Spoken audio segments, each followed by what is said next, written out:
Olá, meu amigo, minha amiga, muito obrigado por vocês estarem aqui no nosso Portal do José, fechando mais uma semana com esse nosso primeiro encontro nessa sexta-feira, depois de dias muito agitados que provocaram muitas tensões, muitas interrogações, mas com muitos aspectos positivos, porque esses temas, eles são hoje tratados de um modo completamente distintos daqueles temas que eram tratados há alguns tempos atrás. Isso porque todos nós sabemos que passamos aqui no Brasil por um período de grandes insanidades que minavam a nossa resistência física, a nossa resistência mental, a nossa paz de espírito, e isso nós felizmente conseguimos remover. Agora a gente está conseguindo prestar atenção em situações concretas, situações que apontam o que vai acontecer, o que pode acontecer com o nosso país, nesse governo e para um futuro também. Hoje temos mais assuntos muito interessantes que eu quero compartilhar aqui com vocês, algumas análises que nós fizemos aqui que estão se confirmando, que eu quero compartilhar com vocês também.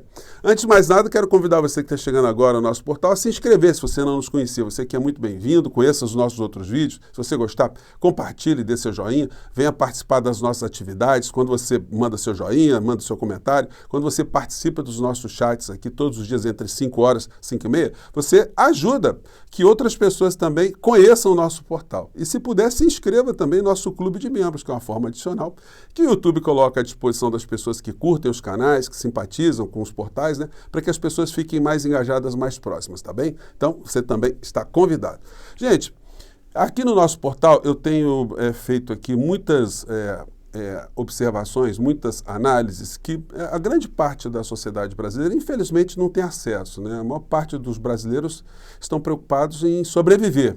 As pessoas estão preocupadas com o seu dia, como é que elas vão dormir, como é que elas vão acordar no dia seguinte, como é que elas vão enfrentar os problemas imediatos e como é que elas vão poder lidar com problemas que são prolongados, problemas que dependem de soluções muito mais complexas, né, mais difíceis de acontecer. Mas aqui no nosso portal, quando eu chamo atenção para um aspecto, é muito legal ver a resposta das pessoas que estão acompanhando. As pessoas pensam, puxa vida, eu nunca tinha percebido isso. Ontem eu cravei aqui com vocês que os telejornais à noite iriam fazer uma ola, né? Eles iam fazer aqui, fazer um destaque muito grande a um fato econômico apontado pelo IBGE, que a economia do Brasil cresceu 1,9% no primeiro trimestre desse ano. E aí, a pergunta que ninguém faz e, portanto, ninguém reflete sobre ela é: o que isso significa na sua vida? O que isso significa na vida do pequeno comerciante? O que isso significa para as pessoas que estão precisando de escola, hospital? O que isso significa para o Brasil, para a sociedade brasileira? Isso motiva, isso movimenta a nossa realidade concreta no cotidiano? O cara que vende o cafezinho, o cara que presta um serviço, o cara que tem um hotel, uma pousada, um restaurante, um cabeleireiro, enfim, essas pessoas estão enxergando, elas recebem o impacto dessa notícia que parece ser muito positiva, né, que a economia do Brasil cresceu em função do agronegócio. Bom, então eu convido você a refletir. Eu disse para vocês que eles iam fazer aqui todos os telejornais iam fazer aqui sublinhar muito isso. Vamos acompanhar o que fez o Jornal Nacional aqui na fala do William Bonner. Vejam a emoção, veja o sentimento positivo, né? A coisa otimista, a coisa para cima, né? Na abertura do jornal. É primeiro tema do jornal. Vamos lá. Boa noite. Boa noite. A safra de grãos impulsiona o agronegócio. E os resultados do campo sustentam um crescimento econômico maior do que se previa. 1,9% nos primeiros 3 meses do ano. Depois do esforço pessoal do presidente Lula, Câmara e Senado aprovam a ANP que estrutura Aí o governo. eles falam aqui de outras matérias, né? Falando do Zanin, que a gente vai comentar aqui também. E aí depois vem a matéria em si. Vamos pegar aqui um trecho da matéria. Também em tom sempre... 9% nos 3 primeiros meses do ano. A agropecuária foi a maior responsável pelo resultado melhor do que se previa, principalmente por causa da safra de grãos. Quando a agricultura tem uma alta, puxa junto o desempenho de outros setores, porque levar alimentos do campo até a indústria ou a mesa de casa mexe com uma cadeia de produção enorme, que envolve vários setores da economia. No começo desse ano, os resultados no campo, principalmente a boa safra da soja. Então, quer dizer, você está percebendo isso? Que nós estamos tendo assim uma inundação de alimentos aqui no Brasil, que você está comendo mais, o teu poder aquisitivo melhorou, o comércio está se movimentando mais. Gente, isso aí foi uma forçação de barra, um engodo danado. Mais à frente na matéria, é muito contraditório. Eles colocam aqui esse cidadão aqui falando, que está feliz da vida, que o movimento dele aumentou, né? O cara no Ceasa, entreposto de alimentos aqui no Rio de Janeiro. Força do campo, o PIB, a soma de todos os produtos e serviços produzidos no Brasil, cresceu 1,9% no primeiro trimestre deste ano, na comparação com o último trimestre do ano até passado. Perdi, mas aí vem aqui uma parte que o economista explica. Das famílias, outro jeito de olhar se a economia está indo bem, ficou positivo, mas desacelerou. Por que o consumo das famílias veio com esse resultado? A gente esperava um resultado um pouquinho melhor. Então, vocês vejam só que coisa maluca, né?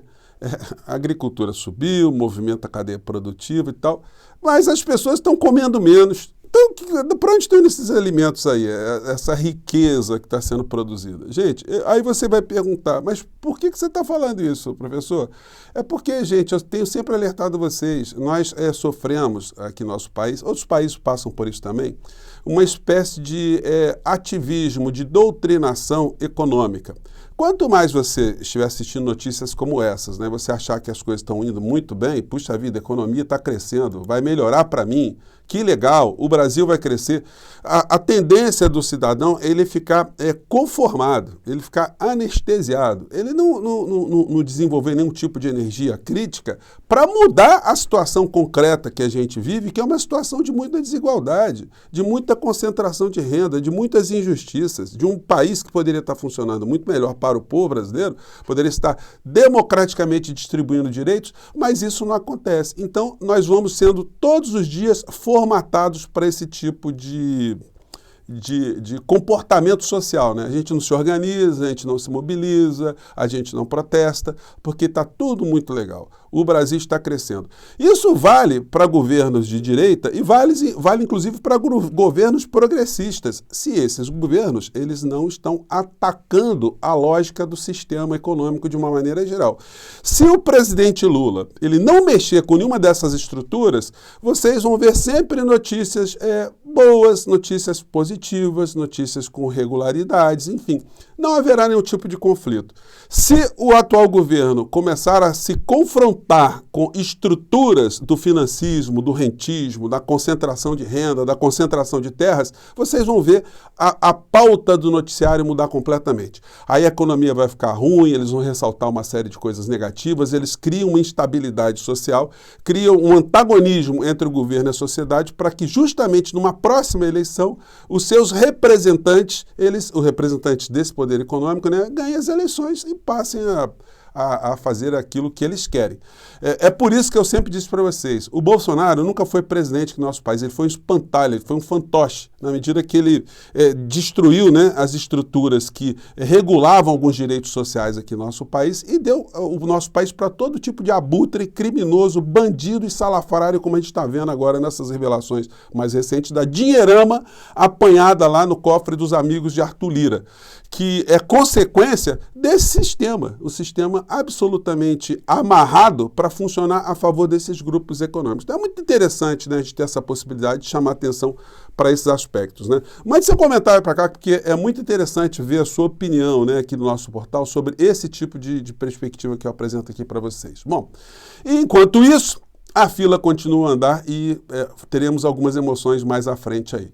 Cid volta a dizer que Bolsonaro pediu recuperação de joias sauditas. Gente, esse negócio das joias, eu quero sublinhar aqui com vocês que é o seguinte, esse negócio estava acontecendo na surdina, na encolha. Isso não estava de conhecimento público. O Bolsonaro, ele sabia que a opinião pública não estava informada disso. Então a coisa estava sendo feita por baixo dos panos. Se ele conseguisse apanhar esses 16 milhões de reais em diamantes, sem que ninguém soubesse, sem que isso tivesse uma auditagem, uma denúncia, gente, ninguém jamais veria a cor dessas pedrinhas preciosas, né? Por isso que o deputado Glauber, lá no Congresso Nacional, toda hora ele pergunta para o Flávio Bolsonaro e para o Eduardo Bolsonaro, já devolveram as joias? Enfim, sempre insinuando a ladroagem do clã Bolsonaro. Bom, ladroagem essa que vai causar mais alguns problemas, né? Porque já está entrando em pauta o julgamento do Bolsonaro pelos crimes que cometeu contra o sistema eleitoral. TSE libera para julgamento a ação que pode tornar Bolsonaro inelegível. Então isso vai ser pautado aí por esses dias. Eu li todo o despacho aqui. Os indícios são contundentes, as provas aí são cabeludas e dessa aí o Bolsonaro não vai escapar. Isso a gente pode cravar aqui, a inelegibilidade dele é certa. Podem me cobrar isso um pouco mais à frente. Responsabilidades criminais civis, elas são decorrentes. O principal é abrir a porta. O principal é tirar da inércia. Quando isso acontece, aí a gente vai ver mais coisas. Sobretudo porque esse telefone do Cid vai dar muitos elementos também, né? Inclusive para responsabilizar aqueles que protegeram esses criminosos todos como os representantes da Procuradoria-Geral da República do nosso país, que não zelaram pelos interesses do povo brasileiro, zelaram pelos interesses do clã Bolsonaro e seus apaniguados. Pois bem, aqui os jornais estão repercutindo essa situação, aqui no Jornal Globo está ação que pode deixar Bolsonaro inelegível é liberada a julgamento. E aí um outro assunto que está causando muita polêmica é a indicação de Zanin para o Supremo Tribunal Federal. Eu não sei por que tem tanta gente levantando essa lebre, né? Aqui no editorial diz, Senado tem que submeter Zanin a sabatina rigorosa. Indicação de advogado particular ao STF mostra Lula mais preocupado com fidelidade do que com prestígio. Olha, santa ingenuidade, né, Batman? Não existe indicação para a Suprema Corte no Brasil, nem fora do nosso país, que não seja política. Porque se fosse uma questão meramente meritória, haveria concurso público para essas cortes. Só que as cortes supremas no mundo inteiro, elas são controladoras do direito colocado, do direito que é legislado.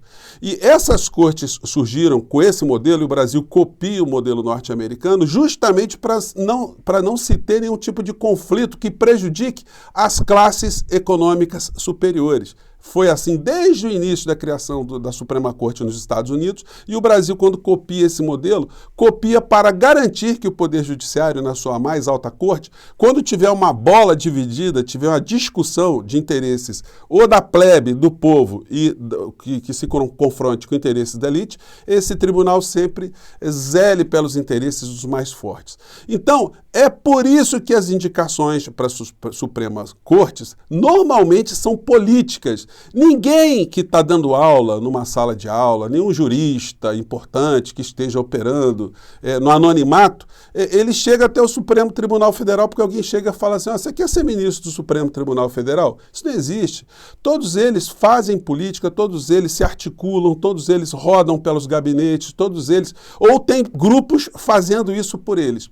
Muitas pessoas acham que a nomeação de Zanin, a indicação de Zanin, garante, por exemplo, um ministro do Supremo Tribunal Federal de esquerda. Ninguém sabe disso. Você sabe qual é a posição de Zanin em relação à união de pessoas do mesmo sexo, em relação ao aborto, em relação a drogas, em relação às terras, em relação à economia do nosso país, em relação a uma série de temas que são sensíveis para os progressistas? Ninguém sabe. O que se sabe é que ele foi um advogado muito competente do ex-presidente da República. Então tem muito romantismo nessa história, mas tem muita maldade, tem muita distorção provocada. Não existe nenhum personagem que seja nomeado para a Suprema Corte do nosso país que não tenha vínculos políticos. Isso não só para a Suprema Corte, mas para os tribunais também abaixo do Supremo Tribunal Federal. Tudo tem uma política, tudo tem uma conversa, tudo tem uma forma de indicação, tudo tem articulação política, tudo tem lobby. Então, é momento da gente colocar essas coisas mais claras, né? O Estadão está dizendo, notável saber jurídico, falta titulação acadêmica Zanin, indicada ao STF. Lê análise de Ives Gandra Martins. E aí o Estadão dá ainda palanque para o senhor Ives Gandra Martins. É complicado, né? Então, gente, nada de romantismo, eu prefiro aguardar aí, depois da nomeação do senhor Zanin, qual será o comportamento dele na Suprema Corte, porque isso não garante absolutamente nada para o progressismo aqui no nosso país, né? Eu deixo aí a questão para você refletir, tá bom? Mande seu comentário, eu fico aqui, mais tarde a gente se encontra. Tchau!